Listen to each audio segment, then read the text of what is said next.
September 11th, 2001 began as just another day for American aviation. At any one time, about 5,000 aircraft aloft somewhere over the U.S. That morning, just before 8 o'clock, the four ill-fated 9/11 jetliners began to take off. American Airlines Flight 11 and United 175 departed from Boston. United 93 from Newark. American 77 from Dulles Airport outside Washington.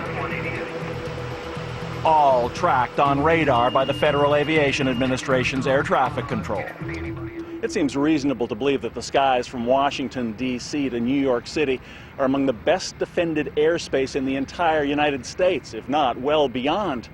From the White House to Andrews Air Force Base in Maryland and Langley in Virginia is just a couple of minutes flying time, with F-18 and F-16 fighter squadrons standing by, presumably in combat readiness. So the question is, why, on the morning of September the 11th, 2001, were none of those jet fighters in the sky over Washington and New York? For air traffic control, it all started to unfold at 14 minutes past 8 a.m. when American Flight 11 ignored an order to change altitude. Radio contact was lost, then the transponder signal.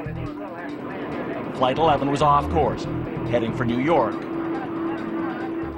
At 8:25, the controller reported hearing what he thought was the voice of a hijacker. American 11, are you trying to call? Nobody move. Everything is okay. If you try to make any move, you'll injure yourself and the airplane. In a suspected emergency, the FAA is to contact the U.S. military, but recordings of radio communications on 9/11 show that didn't happen until just 8 minutes before American Flight 11 smashed into the North Tower at 8:46 a.m. Too late to get jet fighters in the air to stop. Oh, it's just so out of the ordinary that it's completely implausible. One of the most prolific critics of the official story, David Ray Griffin, has written several books analyzing the events of 9/11. But let's say, for sake of argument, maybe they goofed up on the first one. The second one, after one World Trade Center building's already been hit, they're not going to be paying attention to Flight 175? After the first crash, two F-15 fighters were scrambled from Massachusetts, airborne at 8:53 a.m., just as air traffic control was trying to contact United Flight 175, also off course, also bearing down on New York.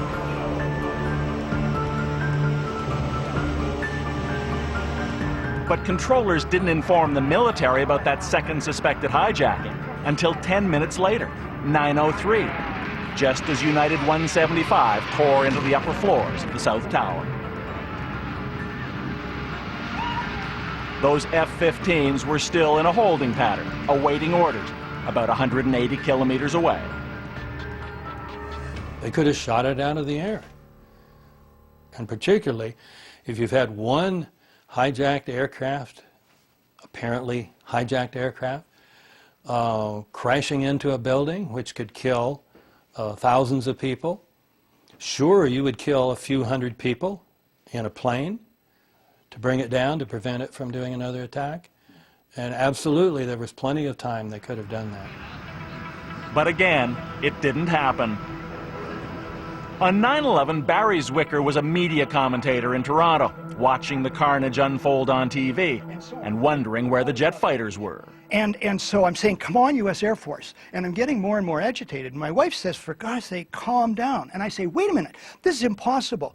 This drama in the skies has gone on for almost 2 hours, and there's no U.S. Air Force. I said, this is impossible. That is when the penny dropped for me. So then Today, Zwicker is the point man for 9/11 Truth in Canada. You're looking at the face of a crime of mass murder and treachery, which is an unopposed military operation.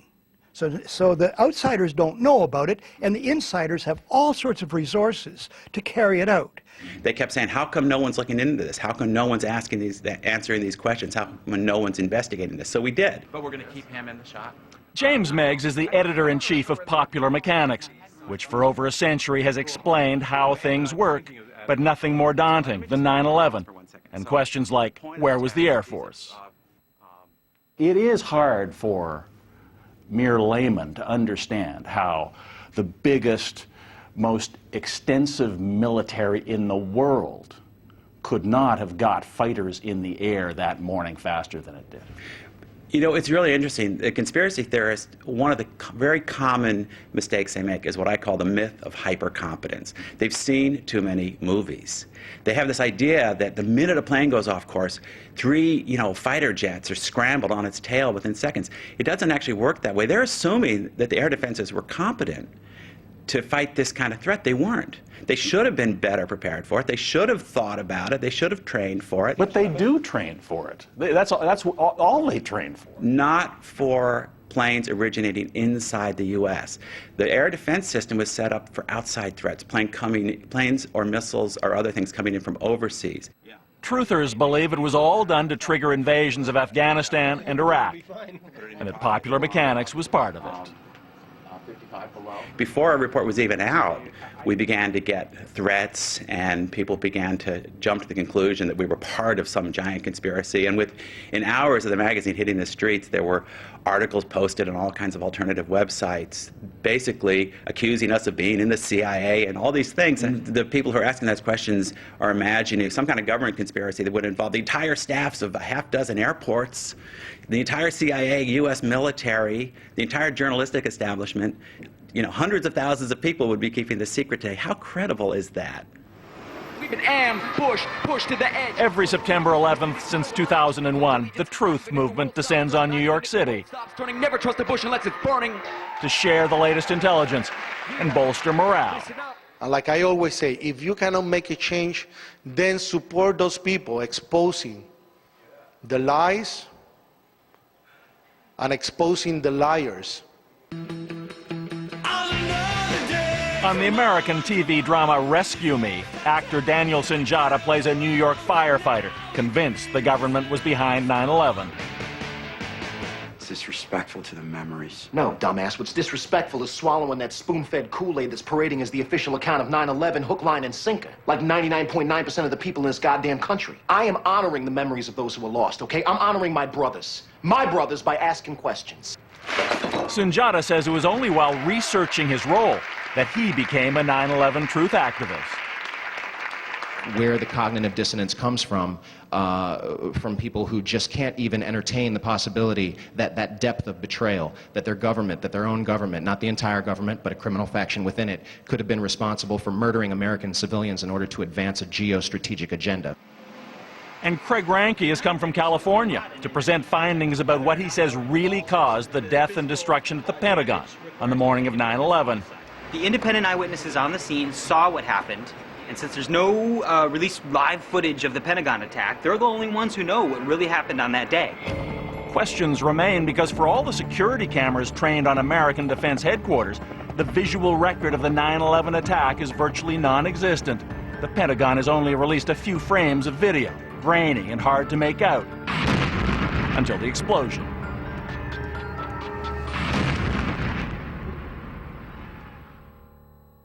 The eyewitnesses all illustrated these flight paths, and this is a Ranke argues that given eyewitness testimony about the path of the plane's approach, it's impossible for American Flight 77 to have hit the Pentagon at all. We feel the best working hypothesis, and in fact the only logical alternative and choice here, is that the damage was caused covertly and implemented covertly from within with pre-planted explosives. So many conspiracy theories, so little time. When we come back, one of the most intriguing theories. I'm on a plane that's been hijacked. I'm on a plane. That all the phone calls from the planes that morning were false. I love you. Wait. I have to say, I'm sorry, but that call was fake too.